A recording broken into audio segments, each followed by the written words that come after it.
of drinking the glass of wine that should have ended my life. Instead, the man I had loved for 18 years nearly died in front of me, and the truth that followed shattered everything I thought I knew about marriage, loyalty, and trust. It started like a simple celebration, a soft glow from the kitchen lights, the smell of roasted salmon drifting through the apartment, and my husband Ethan moving around the dining room with the same gentle confidence he had shown since the day we met. We had a tradition of opening a bottle of the same Cabernet every time we celebrated something important, a small ritual that made us feel as if the world could pause just for us. When he set the bottle on the table that night, I felt something warm inside me. No matter how difficult life felt lately, Ethan always tried to make my birthday special.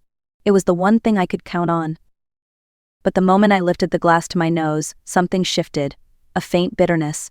A strange chemical trace hidden beneath the familiar smell of cherry and oak. I froze. It was so subtle that I doubted myself, wondering if I was simply tired after a long week. Ethan raised his glass toward me, smiling the same way he always did when he wanted me to feel loved. For a second, everything looked normal. Everything looked safe. I should have taken a sip. I should have trusted the moment. Instead, without thinking, I suggested that we switch glasses, teasing him as if it were a harmless mistake. 10 minutes later, Ethan was on the floor, pale, sweating, struggling to breathe. And as I called for an ambulance, one thought echoed thought. That should have been me. Before everything fell apart, my life with Ethan looked ordinary from the outside, almost comfortable in its predictability. We had been married for 18 years, and somewhere along the way, our routines blended into something quiet and familiar. We lived in a modest apartment in Seattle, worked steady jobs, and spent weekends cooking simple meals or walking by the waterfront. We never had children, something that once broke my heart but eventually became a quiet ache-worn to live with. We told ourselves we were enough for each other, that two people could build a whole world together if they tried hard enough. But in the months leading up to my birthday, small things began to shift. Ethan was coming home later than usual, brushing off explanations with a tired smile and a vague mention of work deadlines. He guarded his phone in a way he never had before, carrying it into the shower, turning it face down on the counter, setting a new password he never mentioned. At first, I convinced myself it was stress. I convinced myself of many things. Still, there were moments when the silence between us felt heavier than it used to, as if we were both pretending not to notice the distance growing inch by inch. Yet when he did smile at me, when he touched my shoulder in the kitchen or kissed my forehead before bed, I held on to those gestures like proof that nothing was truly wrong. Looking back now, I realize how easily we accept half-truths when we are afraid of the full ones. On the day of my birthday, nothing seemed unusual at first. I woke early, made coffee, went to work. My co-workers wished me well, and one even brought a small cupcake with a flickering candle. I laughed, made a wish, and told myself the evening would make up for the quiet morning. Ethan had promised a dinner just for the two of us. He had promised time together. He had promised that everything would feel normal again. I walked through the front door that evening believing it, believing him. I had no idea that the truth was waiting for me at the bottom of a wine glass. When I stepped into our apartment that evening, the warm light spilling from the kitchen made everything look softer than it had in months. Ethan was moving back and forth between the stove and the counter, humming under his breath the way he used to when we first got married. For a moment, I let myself believe that the last few uneasy months had been nothing more than stress and long work hours. He had set the dining table with a white cloth, candles, and the good plates we usually saved for anniversaries. A gentle aroma of roasted salmon and herbs drifted through the air. It felt almost like stepping back in time, before we lost our way. "Ava," he called, his voice warm. "Happy birthday. Go get dressed. Dinner is almost ready." I changed into a navy dress he always loved, brushed my hair, and reminded myself to breathe. When I returned, Ethan stood beside the table holding a familiar bottle of Cabernet. The same wine we had shared on our first anniversary, the same one we opened for every meaningful moment afterward. That bottle had been a symbol for us, a reminder that no matter what life threw our way, we still shared something sacred. He worked the cork free with practiced ease and poured the wine into 2 glasses. The soft pop of the bottle opening should have felt comforting. Instead, an odd shiver ran down my spine, one I tried to ignore. "To you," he said with a smile. "My partner, my love, my constant." I lifted my glass, inhaling the aroma out of habit, and that was when everything shifted. The wine smelled almost right. Almost. Beneath the cherry and oak, beneath the warmth I had memorized over 18 years, there hid a faint bitterness, a sterile chemical trace that had no place in a bottle of Cabernet. I frowned, lifted the glass again, and inhaled once more. It was subtle but unmistakable. Ethan noticed. Something wrong? I hesitated. Maybe it was nothing. Maybe I was imagining the whole thing. But something deep inside me, something primal, something protective whispered no. I think I grabbed your glass by mistake, I said lightly. Here, let us switch. For the briefest moment, something flickered across his face. Surprise, hesitation, or maybe I only imagined it. But he handed me his glass, and I gave him mine. I lifted the new glass to my nose. The familiar scent hit me instantly. Pure wine, nothing else. 10 minutes later, Ethan dropped his fork, pressed a hand to his chest, and his face drained of all color. Sweat beaded across his forehead. He swayed. He tried to speak, but the words tangled together. Then he collapsed. And as I knelt beside him, calling his name over and over, a cold truth settled in my bones. Whatever had been in that glass was meant for me. The ambulance arrived in less than 10 minutes, though it felt like I spent an hour kneeling on the floor, holding Ethan's trembling hand and begging him to stay awake. His skin was cold, almost damp, and his breathing came in shallow bursts that made my own chest tighten with fear. When the paramedics lifted him onto the stretcher, one of them looked at me with a seriousness that cut straight through my panic. Has he taken anything tonight? Any medication? Any pills? No, nothing. We were having dinner, wine, just wine. At the hospital, fluorescent lights replaced candlelight, and the quiet intimacy of our dining room became a blur of rushing nurses, clipped medical instructions, and the metallic smell of antiseptic. They moved him into an emergency room, and a doctor in blue scrubs approached me with a clipboard. Your husband's symptoms suggest acute intoxication, she said. We are running tests to identify the substance. Intoxication. The word felt wrong. Ethan rarely drank more than a glass or two. I had been with him the entire evening, except for the moment he drank from my glass. A nurse guided me to a seat in the hallway.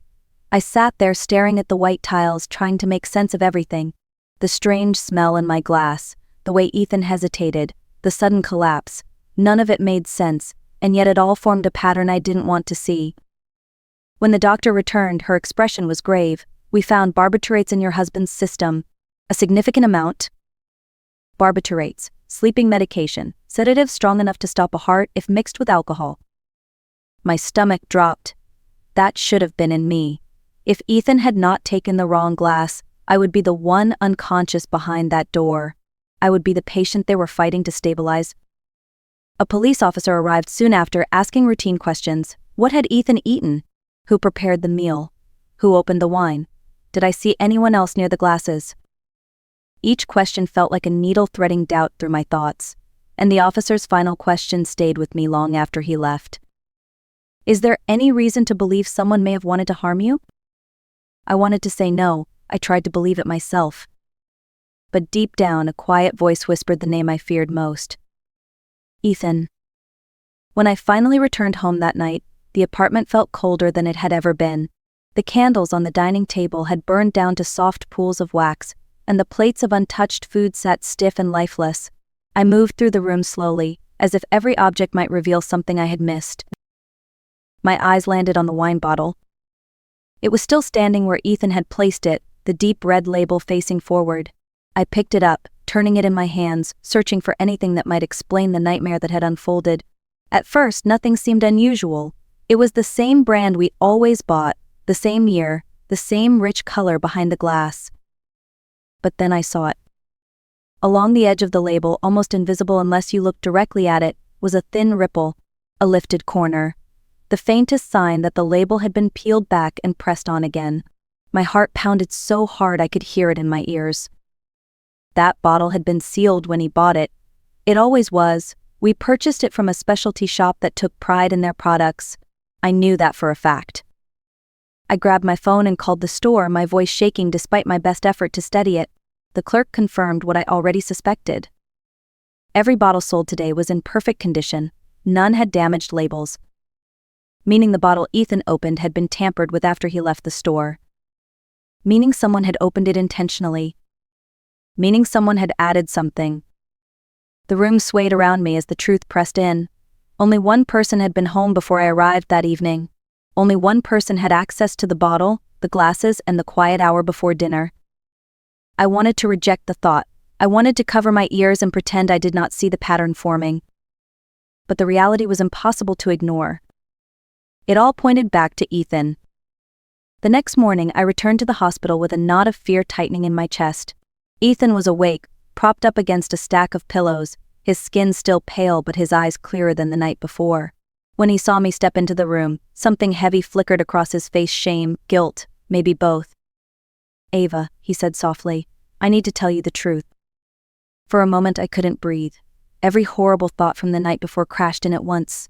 I braced myself for the confession I feared the most, the one that would confirm he had tried to kill me. But what came out of his mouth was something entirely different. "I lost my job 4 months ago." I blinked. The words didn't make sense at first. He explained slowly, voice cracking, that the architecture firm he worked for had downsized and let him go. He said he was embarrassed, terrified I would see him as a failure, so he pretended to still have a job. Every morning he dressed, left the house, and wandered coffee shops or sat in his car for hours. At night he made up stories about meetings and deadlines. Then he admitted something even worse. "I took out a loan. $40,000. I used the condo as collateral. I thought I would find work before you ever had to know." My breath caught. The condo was in both our names. If he missed a payment, we could lose everything. But the blow that followed cut deeper than all the others. "There's more," he whispered. "I was seeing someone. Her name is Lydia." My chest tightened as if the air had been pulled out of the room. The late nights, the secrecy, the guarded phone, all of it made sudden, painful sense. "But I swear to you, Ava," he said, tears welling in his eyes, "I would never hurt you. I would never poison you. I would rather die than do something like that." I wanted to believe him. I wanted to hold on to the version of Ethan I had loved for 18 years. But every fact I had discovered since last night pointed straight at him. "You were the only one home," I said quietly. "You opened the wine, you poured the glasses, and the poison was only in mine. Why?"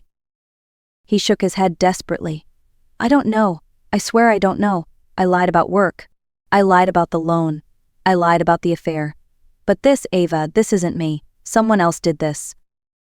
I looked at him, searching for any sign of deceit, any crack in his expression, but all I saw was fear, raw, human fear. For the first time since this nightmare started, a sliver of doubt crept in. If Ethan was telling the truth, if he wasn't the one who tried to kill me, then the question became far darker. Who did? After leaving the hospital, I sat in my car with the engine off, listening to the dull hum of traffic outside. My mind kept circling back to one name, Lydia, the woman Ethan had admitted to seeing behind my back. If there was anyone with a reason to want me out of the picture, it would be the person who believed she had a claim on my husband's future. I drove home, opened Ethan's laptop, and began digging through our financial statements. If he had been lying about work for months, there had to be traces somewhere. It didn't take long to find them. Almost every weekday afternoon, Ethan's credit card was charged at the same cafe across town, a place far from his former office. The charges were consistent, sometimes even twice a day. A cold heaviness settled in my chest. He had been spending his days with her while pretending to work. The next morning I went to the cafe. A young barista greeted me with a bright smile, but that smile faded when I showed her a photo of Ethan. "Oh yes," she said, "he comes here all the time, usually with a woman, dark hair, stylish. They sit by the window." My stomach tightened. I asked if there were security cameras. She nodded and led me to a back room where a grainy recording played on a small monitor. And there they were, Ethan and Lydia, leaning toward one another, hands almost touching, talking like people who shared more than casual conversation. Seeing it with my own eyes hurt in a way I wasn't prepared for. Later that afternoon I messaged Lydia and asked to meet. She agreed surprisingly quickly. When we sat across from each other in the park, she didn't look ashamed. Instead, she looked almost regretful. "I never wanted to hurt you," she said. "Ethan told me your marriage was practically over." Her words hit me like a slap. I had no idea what Ethan had been telling her, and suddenly I wondered how much of my life she believed she understood. and though she denied having anything to do with the poisoning, something about the calm way she said it sent a shiver down my spine. If she wasn't involved, why did she seem so certain of her innocence? 2 days later, just when I thought the confusion could not run any deeper, I received an email from an address I did not recognize. There was no subject line, no signature, only one sentence. If you want the truth, meet me at Green Lake Park tomorrow at 3. Come alone. My first instinct was to delete it. It felt strange, almost ominous, but something in my gut told me this message mattered. I forwarded it to the detective assigned to Ethan's case, and after a long pause, he agreed to place officers nearby during the meeting. When I arrived at the park the next afternoon, the air carried the kind of stillness that comes before a storm. I sat on a bench near the lake, pretending to scroll through my phone while scanning the faces around me. Couples walked dogs, children tossed breadcrumbs to ducks. No one seemed out of place. At 3:15, a young woman approached. She wore dark sunglasses and kept her hood up, as if afraid the world might recognize her. She sat beside me but did not look my way. "You're Ava, right?" she whispered. "Yes." She took a slow breath. "My name is Callie Torres. I used to work with Ethan and Lydia. I know what happened to you, and I know who put the barbiturates in your glass." My pulse hammered in my ears. "Tell me." Callie glanced around nervously. "Lydia planned everything. She found out about your life insurance policy. She knew Ethan would never leave you willingly, so she decided to remove you from the equation." My stomach turned. "Are you saying she tried to kill me?" Callie nodded. "I overheard her talking about it 2 days before your birthday. She said she was tired of waiting for Ethan to choose her. She said the money would help them start over." "Why didn't you go to the police?" "Because I was scared. Lydia is smart and charming. She gets away with everything. I did not think anyone would believe me."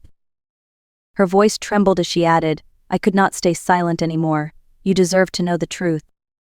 Before I could respond, she stood and walked away, disappearing into the trees as quickly as she had appeared. And in the silence she left behind, one truth settled deep inside me. The real danger had never been coming from Ethan. It had been standing right next to him. The police moved quickly after my meeting with Callie. I handed over every detail she had shared, every word she had whispered on that park bench. The detective listened without interrupting, his expression growing darker with each passing moment. By the following morning, officers had obtained a warrant to search Lydia's apartment and electronic records. It did not take long to find what they needed. Hidden in a folder she thought she had deleted were emails to an illegal supplier, messages discussing the purchase of phenobarbital. Dates, amounts, delivery instructions. Everything matched the timeline leading up to my birthday. Alongside the emails, investigators found traces of the drug in her kitchen trash and a set of gloves stained with residue. Confronted with the evidence, Lydia tried to deny it. Then she blamed Ethan, claiming he had pressured her. When that failed, she broke down. She confessed that she had slipped into our apartment under the excuse of returning documents and stirred the drug into my glass while Ethan stepped into the kitchen. She wanted the insurance money. She wanted Ethan. She wanted a future that required me gone. Within 24 hours, she was arrested and charged with attempted murder. Ethan was cleared. But the damage her scheme had done to my life, my trust, and my marriage was far from over. I thought the worst was behind me once Lydia was arrested. The truth was out. Ethan had been cleared of trying to kill me, and though the betrayal of his lies and his affair still cut deeply, I believed nothing else could possibly shake me the way the past week had. I was wrong. 3 days after Lydia's arrest, I received a call from an unfamiliar number. A woman's voice, quiet but steady, asked if she could meet me. She said it was important. Against my better judgment, I agreed. We met at a small coffee shop near the hospital, and when she walked in, she carried the same exhausted sadness I had seen in myself lately. "Are you Ava Mitchell?" she asked. "Yes." She took a breath, as if what she was about to say required every ounce of courage she had. "My name is Helena Brooks. I think you know my daughter Maya." I frowned. I did not recognize the name. She reached into her wallet and slid a small photo across the table. A teenage girl smiled back at me, her dark eyes familiar in a way that made my stomach twist. My confusion grew until Helena finally whispered the words that shattered whatever remained of my trust in Ethan. "Ethan is her father." For a moment, everything inside me went silent. 14 years. 14 years he had hidden a child.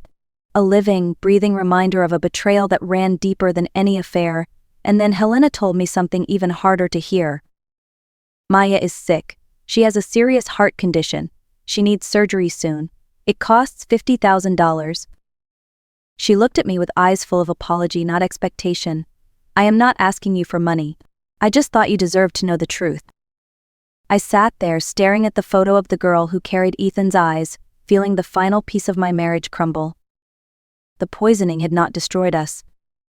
The truth had. 2 days later, I agreed to meet Maya. I told myself I only wanted closure, that seeing her would help me understand the full shape of the truth. But when Helena led her into the quiet waiting room of the clinic, all of my rehearsed thoughts disappeared. Maya was smaller than I expected, with a soft, tired smile that hinted at more strength than any 14-year-old should need. She looked at me with a mix of shyness and curiosity, her fingers nervously twisting the hem of her sweatshirt.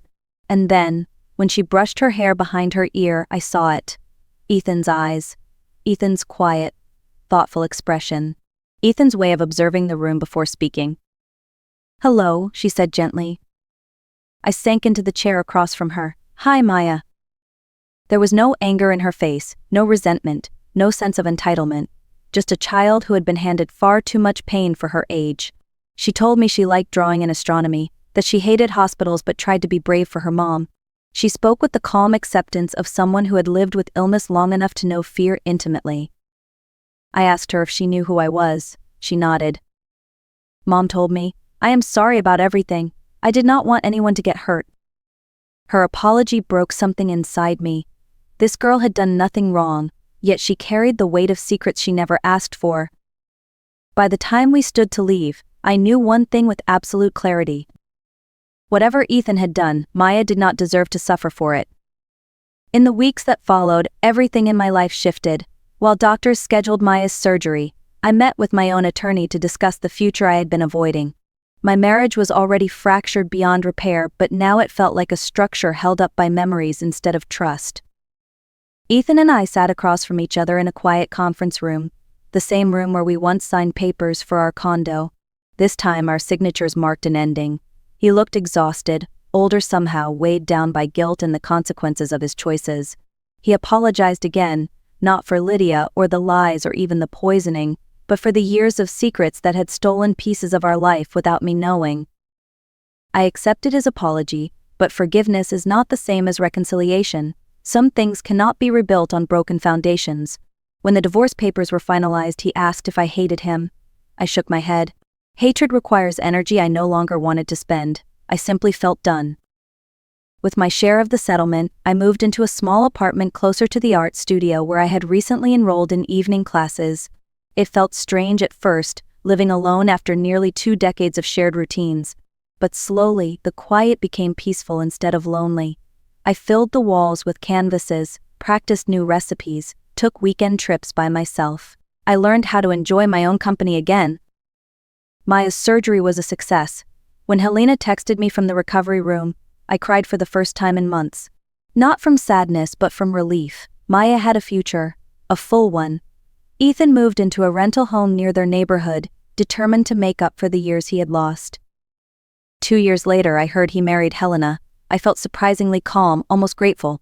Life had taken us all apart, and then arranged us into places where we belonged.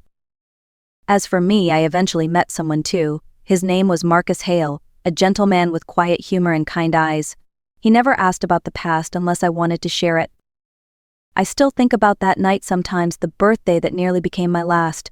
But instead of fear, I feel something else now. A reminder that endings, even painful ones, can lead to better beginnings. Life has a way of breaking us open in the very places we try hardest to protect. When I look back on everything that happened, I no longer see only betrayal or fear.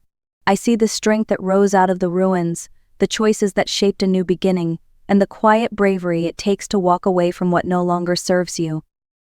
Maya's hug on the day of her recovery stays with me. She whispered, "Thank you for giving me a chance to live." In that moment, I understood that kindness can rewrite a future, even one scarred by deception. If this story touched you, I invite you to like, share, and leave a comment.